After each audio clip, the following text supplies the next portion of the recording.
SOS médecin, bonjour. Elle a des diarrhées. Ah, c'est un bébé. Bon. Elle est constipée depuis quand, là?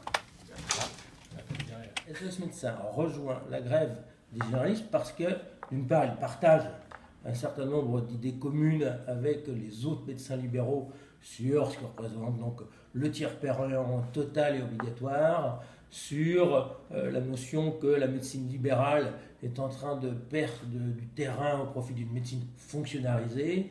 Et ça, c'est des notions que dénoncent les syndicats médicaux et pour lesquels nous participons, leur vision assez pessimiste sur ce qui se passe par le biais de cette nouvelle loi de santé.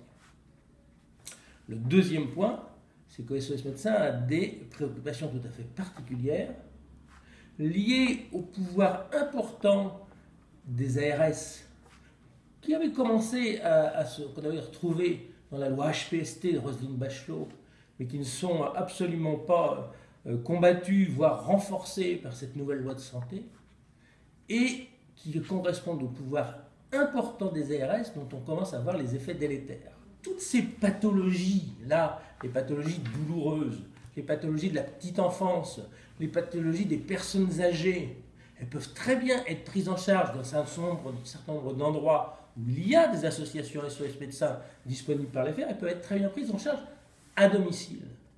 Eh bien, par des notions dogmatiques d'hospitalocentrisme, certaines ARS, avec le soutien du ministère de la Santé, font du tout hôpital. Et ça nous inquiète beaucoup. Donc nous, ce qu'on veut, c'est que là où il y a des médecins en situation de pouvoir assurer ces visites à domicile 24 heures sur 24. Donc, y compris en deuxième partie de nuit. Là où il y a des associations SOS Médecins pour le faire. Il ne faut pas aller mettre l'hôpital en première ligne quand il peut être justement en deuxième ligne, si le médecin qui se déplace a besoin de l'hôpital, mais pas de faire du tout ambulance.